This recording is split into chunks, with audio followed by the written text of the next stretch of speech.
Just lean out, duck back real quick, and then throw the grenade.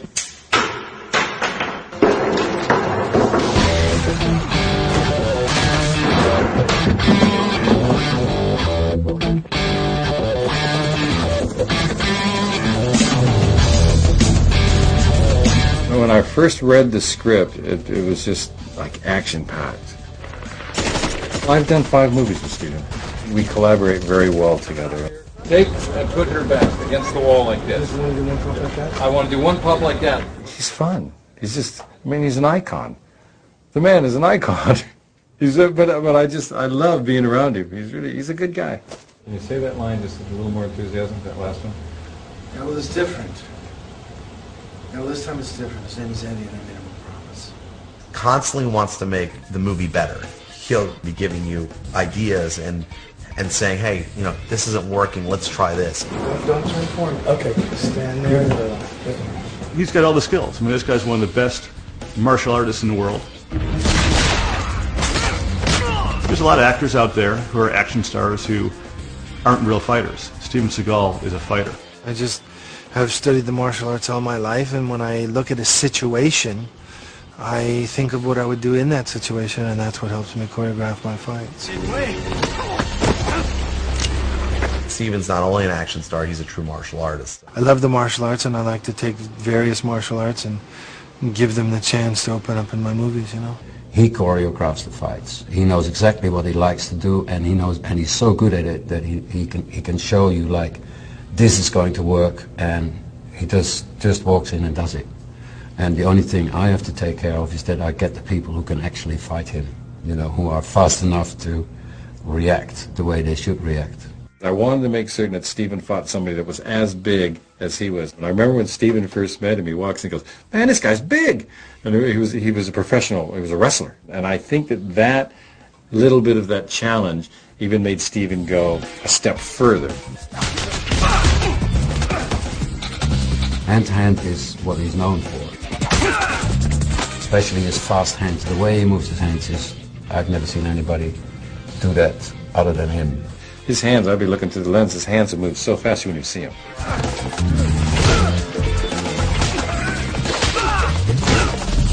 All these fantastic, like very, very quick moves, but he knocks people out like nobody's business.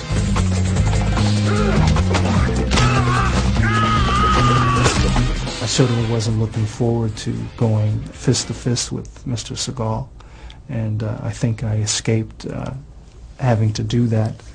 Our battles were more battles of the wit. You kind of got me over a barrel.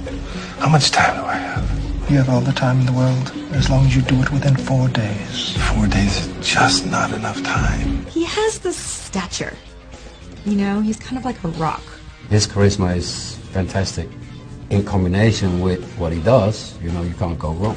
He has what I call SQ, which is star quality. And he's a star. Maxine she's a spy. She's one of the guys, yet she's all woman. But as you'll see in the movie, she doesn't have a hard time at all firing a gun or, you know, killing people, slitting people's throats. She really loves that part. You slammed it through the window? I wasn't afraid of guns or, you know, all of the explosions that they had going around or effects and sparks, and you know, I had shell casings flying in my eyes, and it was a huge thing in the movie. It was, you know, keep your eyes open, keep your eyes open. Otherwise you just look kind of wimpy.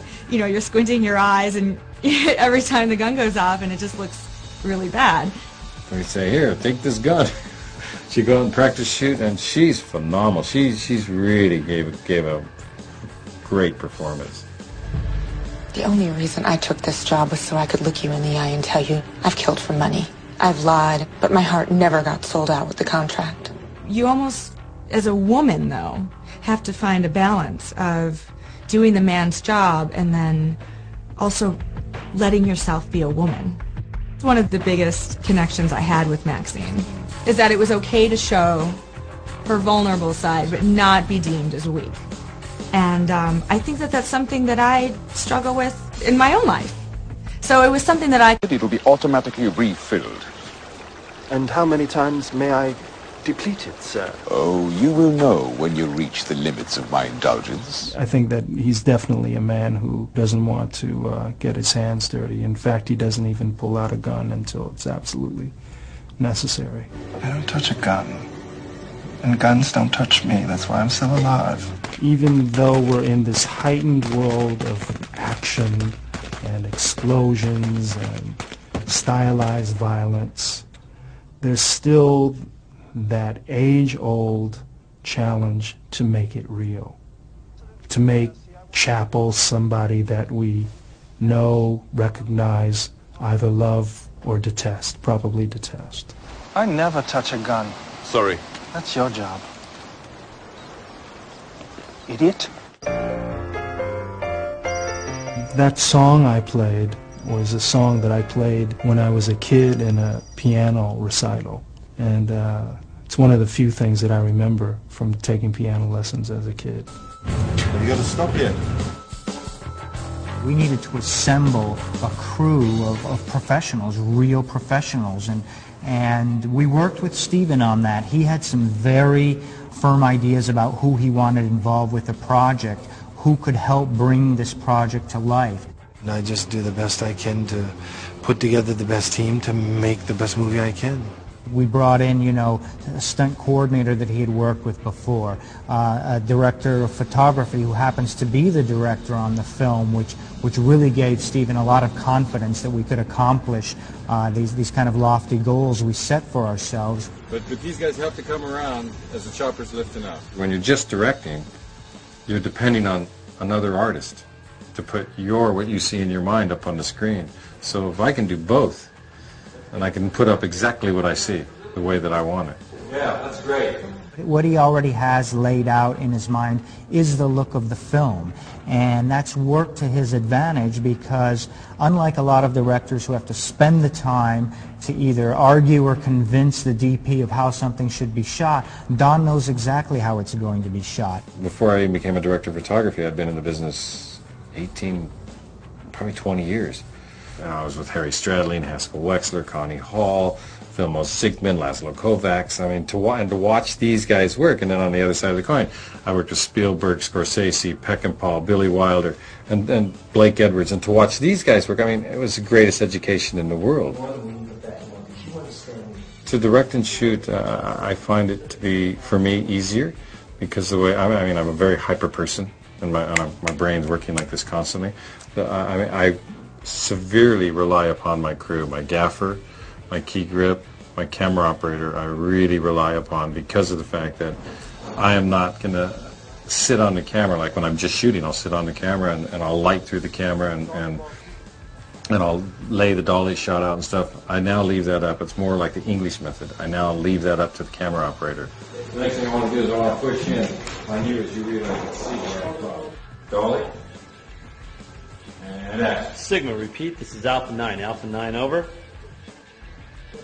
I really wanted to do a big action movie, and I loved to play Army. I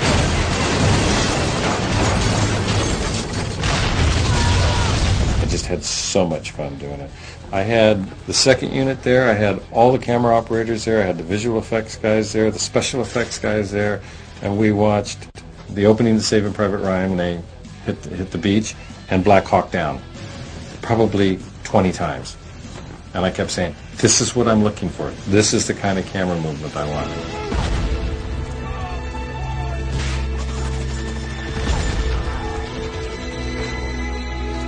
And I think that we did a really good job. I think in that opening sequence we achieved that.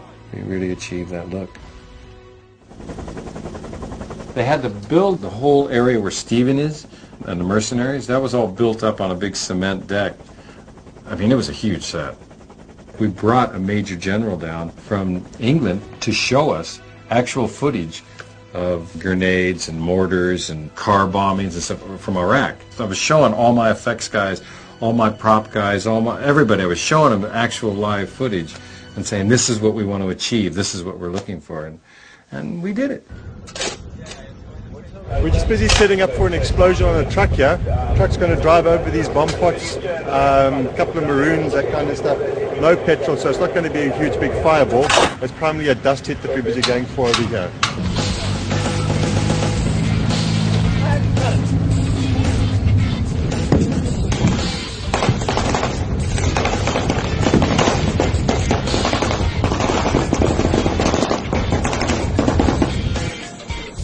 Didn't use Steadicam because I didn't want that floating feeling. I wanted everything handheld and kind of in your face and 45-degree shutter and to get the strobing effect.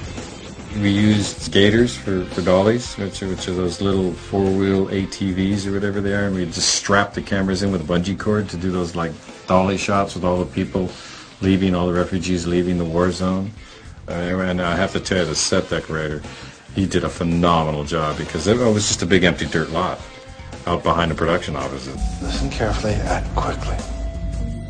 The production designer, he designed the interior of the bank and all the hallways around, because it's a huge fight and shootout sequence in the bank, around the look of that bank interior. And then the vault, what they call the black vault, he designed himself, which is a beautiful set. I mean, it's a gorgeous set.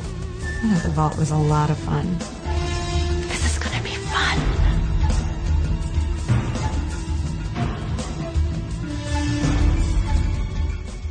What we have behind me is Wraca prison, which we're doubling for Randfeld on the film.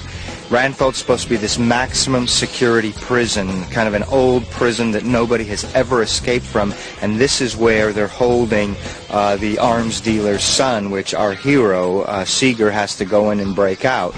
Now, as you can see, we're shooting in a real prison. I mean, the production value here is complete and real. Although we're shooting here in a real prison, this is the wall, and we filmed inside the wall and out, our production designer went ahead and created this wall out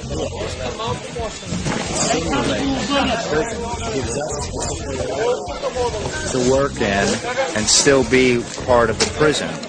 So what we went ahead and did was we designed this gate to be part of the prison so we can do all the big action here, including flipping cars.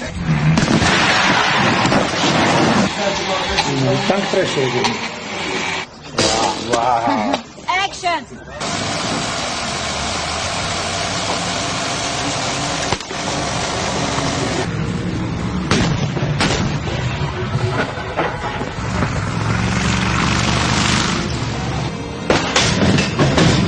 Including crashing through the blowing up this beautiful APC.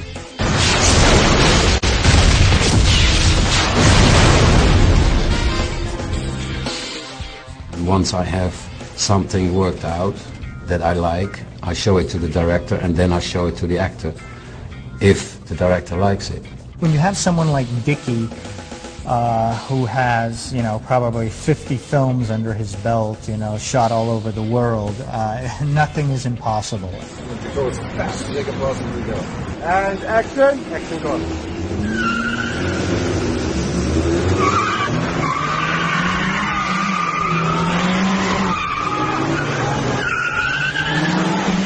We have stunts, we have guys falling off rafters, 2-3 stories.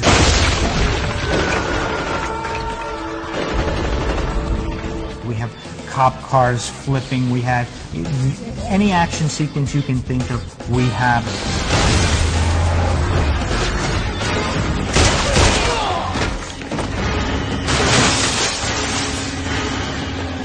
You wanted a one-on-one? At the end of the day, that's what a Steven Seagal film is our hero going after guys who have wronged him and, in essence, systematically righting the wrongs. And nobody's better at that than Steven. Steven Seagal, he gets the bad guy with the pretty girl, and and there's just a lot of action and a lot of fun. One thing for sure, when you're a mercenary, you're always going to have casualties.